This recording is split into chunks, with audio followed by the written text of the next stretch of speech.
Talk about the individual that George Lear was and why he was a perfect fit to be into the Hall of Fame. Well, George, again, had some hardship. I mean, he had a great opportunity in front of him, and in a newspaper article, he said that his desire was to be a professional athlete.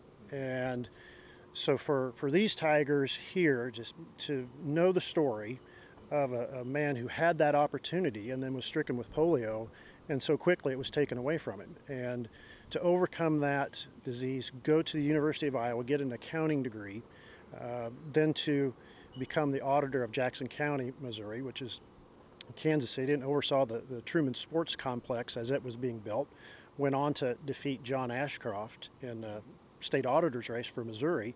Served there for 3 years, and then went on to be a bank president at 2 different banks, and then worked with the Department of Labor to clean up the Teamsters pension fund. You know, it just shows what Tiger pride and character are all about, and a lot of that was learned here. You know, it's at these fields and going through the adversity, and I think that's a message that can be sent to all the young Tigers that are coming through, that you know, things don't always go your way, but you have to keep chipping away and persevering and put your best foot forward, and eventually things usually work out. Well, speaking of a team that kind of where things did go their way, the 1958 team is also going to be inducted.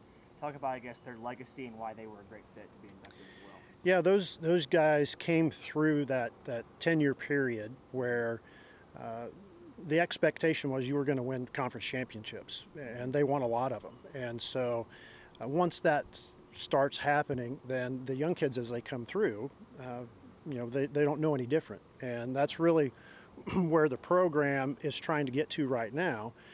So it's good to go back to those years and show these young guys that it's happened before. And so those guys all stuck together. They had 22 seniors, or 22 returning lettermen, 18 seniors on that squad. And that's really what it takes, is that senior leadership to step up and show the younger guys what it's all about. So we really thought they fit the mold. A 9-0 team, dominated both sides of the ball. And you know, a lot of those guys are still around today, and so we think it's important, because those individuals are still in the community, to maybe reconnect with this younger team as they're starting off new as well. Talk a little bit about, I know you've already talked about it a little bit, but talk about, I guess, about John McConnell and the impact that he had on Kirksville athletics, to have that familiar face for all those years.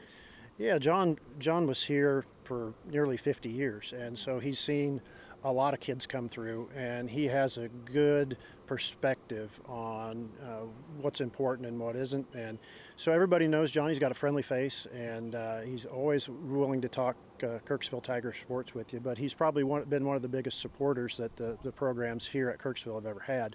And he's just been here for such a long time. It's kind of an odd feeling, I think, for everybody, including him, to step away from the microphone and take a different role. But it's also a good opportunity for everybody as well. I know that some of these current Kirksville players may not know much about these Hall of Fame inductees, but is there a way you guys try to educate them on, hey, here's the people that have made this program so special before you were here?